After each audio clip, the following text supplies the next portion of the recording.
Prehab, rehab, and doing what you thought was impossible.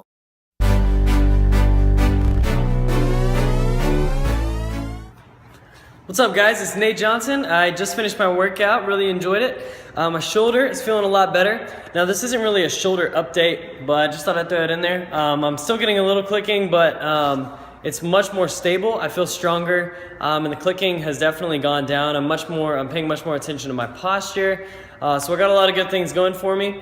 Right now, I just finished up a diet, and around 10% body fat. That took 2 weeks where I was just like, I really don't care. I'm just gonna eat what I want. I wasn't too crazy, but still, check the calipers today. I'm still 10%. Might have actually lost a little bit of body fat. Probably some water weight from the stress of dieting and eating more, kind of relieve that stress. I'll talk about that in another video in the future. But today I wanted to talk about when you get a disease or when you have any kind of issue, really health issue, it is hardly ever caused by one thing, all right? And I've been guilty of this in the past, just wanting to find that one thing that was causing the problem so I could eliminate it. But it's really more of a lifestyle issue. So let's go over to the whiteboard.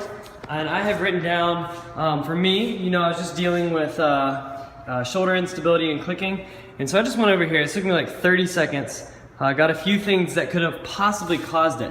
High volume training. Now, high volume training in and of itself doesn't necessarily mean that, high volume training in and of itself is not bad, but when you're fatigued, if you're doing a lot of volume and you already, something is not right, it's just gonna exacerbate that, it's gonna make it worse. All right, so biking to and from school. Again, nothing wrong with biking, but I've got a road bike, and so I kind of hunch forward. It's just kind of part of it. So, not the best posture when riding a bike.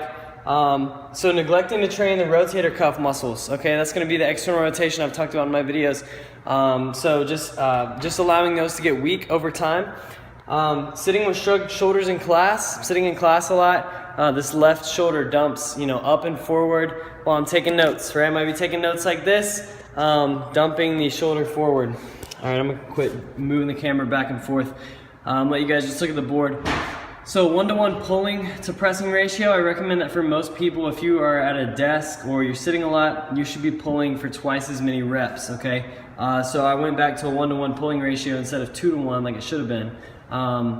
So I was wearing a bag on one arm, my backpack broke, and so I didn't feel like ordering a new one. And so I was wearing just this little bag, and it would hang around my left shoulder because that was more comfortable at the time. But again, it caused my left shoulder to go forward, up and forward.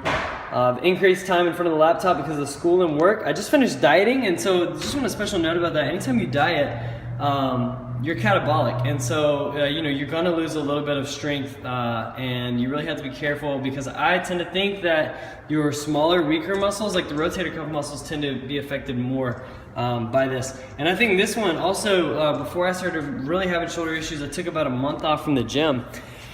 Longest I've taken off from the gym ever in the 7 years I've been training, but I just run myself into the ground with my training. School was getting crazy and stressful, so I just took a week off, 4 weeks off. And but what I noticed is that my prime movers, my quads, butt, hamstring, pecs, slats, all that stuff, were still pretty strong when I came back. But I noticed that everything just felt a little shakier. My squats felt a little shakier, a little unstable, so I had to back off the weight.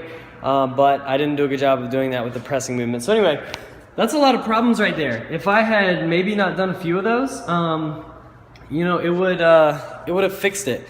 So I'm currently back to a high volume training program now that I am not dieting again. But everything else, and I am biking to and from school. So there's 2 things on that list that hasn't changed. Still got increased time in front of the laptop. That's 3 things.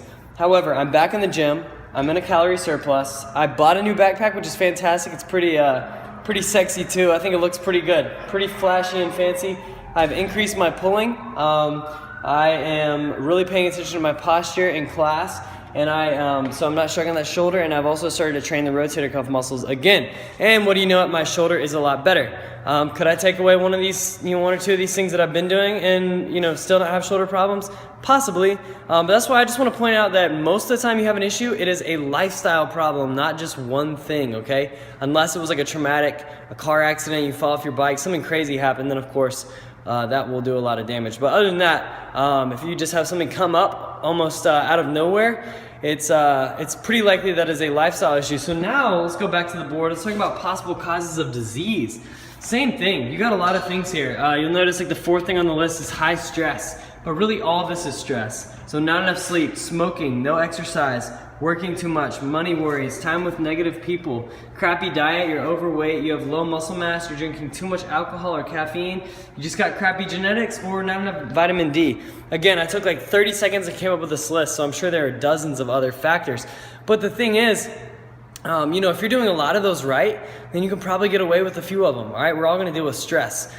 And sometimes genetics are genetics, but I would say that most diseases that people end up getting tend to be like, maybe there's a genetic factor, but a lot of it is lifestyle. I think more than half of the major, a lot of the diseases that come up out there are preventable, okay? So stop trying to look for that one thing, the quick fix. You've got to look at your lifestyle as a whole. Another example is if you're super stressed all the time, if you're tired, if you're very tired, low energy levels, it's very rarely just one thing, like a vitamin deficiency or something like that.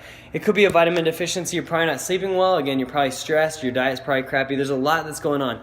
So I would just say, if you have an issue, take a step back and write down all the possible causes of this problem. You're not gonna fix, I highly doubt you'll be able to address and change all of them, but you probably have a few things that you can control, and a lot of times controlling for those things will fix your problem. So anyway, guys, things are much more related to your lifestyle than one random event or thing that you have going on in your life. So if you have an issue, look at your lifestyle as a whole and be honest with yourself, and you will be well on your way to solving that problem.